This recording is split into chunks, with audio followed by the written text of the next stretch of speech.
Ola Hə, bilər ki, əslində siz düz dediniz müəllimə. Tam mənim istədiyim cavabın birini siz dediniz. İndi əlavələri mən eləyim. Ümumiyyətlə bax bu sual deməli təmayül məktəblərinə qeydiyyatdan keçən müəllimlərə verilən bir sualdır. Bildiriblər ki, müəllim-şagird münasibətlərini necə tənzimləyirsiniz? Və biz kurikuluma əsaslanaraq bunu belə cavablandıracağıq ki, müəllim-şagirdlə münasibətdə, yəni səmimi, pozitiv bir münasibət yaratmalıdır. Bu yaratdığı pozitiv bir münasibət onun şagirdlə dost olması anlamına gəlməyəcək. Müəllim şagirdlə səmimi ola bilər, qayğıkeş yanaşa bilər ona, mehriban ola bilər, amma bu onların arasında dost münasibətinin olması demək deyil.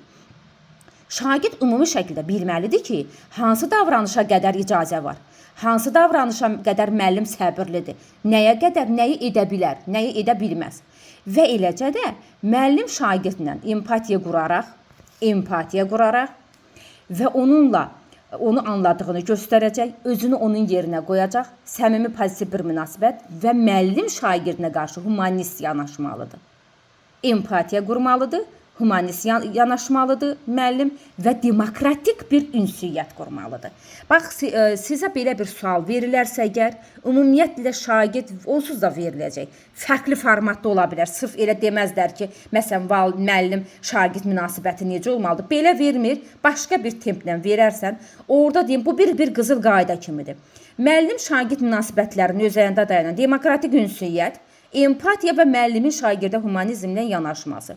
Yəni, humanizmlə də yanaşma o deməkdir ki, müəllimlər, mən sənə inanıram, mən sənə güvənirəm. Sən bunların da hər bir çətinliyin öhdəsindən gələcəksən.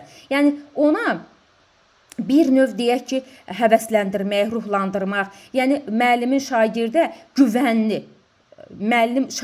güvəndiyini hiss etdirməkdir. Bax, bunların hamısını vurğuluyursunuz. Necə ki, biz deyirik ki, müəllimlər, müəllim-valideyn münasibətlərində dayanan məqam nələri idi? Təşəbbüs ələ alıram, empatiya qururam, onu anladığımı göstərirəm, təkidli, israrlı oluram və konfidensiallığı qoruyuram. Bu, valideyn-müəllim münasibətlərinin özəyində dayanan prinsiplərdir. Və eləcə də müəllim-şagird münasibətlərində demokratik ünsiyyət, empatiya və humanist yanaşma.